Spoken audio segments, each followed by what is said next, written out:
जूं फेब हैं ज़कन के चमनवार हुस्न में, यूं बाग़ हुस्न में है रंगी अनार दिल।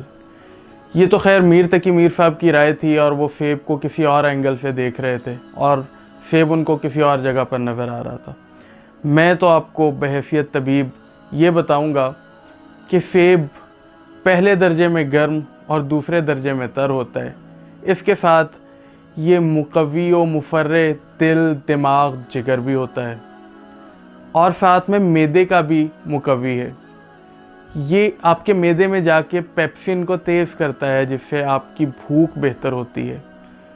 इश्तहाए मैदा को बढ़ाता है यानी कि भूख लगाता है और ख़ाली पेट खा लेने से चंद काशियाँ ही क्यों ना हो ये एपेटाइज़र का काम देता है, आपकी भूख को बढ़ाता है और आंतों की हरकत को तेज़ कर देता है जिससे आंतें साफ़ भी हो जाती हैं।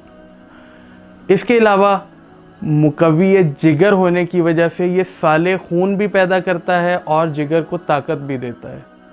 मुक़व्वी दिमाग होने की वजह से ये आपको फ्रेश करता है, चेहरे को फ्रेश करता है, आपकी याददाश्त बेहतर करता है। आयरन का तो ये ख़जाना है ही है। इसके अलावा चेहरे को रोशन करने के अलावा ये बहुत से हमारे दीगर मसाइल जो हैं, कमज़ोरी, जब इन अज़ा के जो कि आपको नाम लिए हैं दिल, दिमाग, जिगर, इन अज़ा की कमज़ोरी की वजह से जो मसाइल पैदा हो जाते हैं सब में मुफीद है।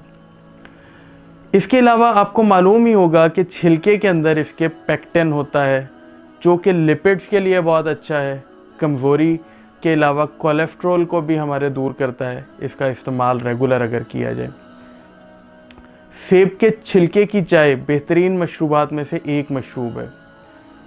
टाइफाइड की वजह से पैदाशुदा कमज़ोरी को भी दूर करती है और अगर इसका मुस्तकिल इस्तेमाल किया जाए तो जोड़ों के दर्द में भी मुफीद है। जैसा कि आप चाय बनाते हैं वैसे ही पत्ती की जगह सेब के छिलके डाल दीजिए और खुश जायका और सेहत बख्श मशरूब से फ़ायदा उठाइए। फ़वाइद तो इसके बेशुमार हैं लेकिन सब कुछ एक ही जगह पर बताना शायद मुमकिन ना हो। मज़ीद वीडियो में आपको मज़ीद फ़वाइद से इंशाअल्लाह आगाह करते चलेंगे।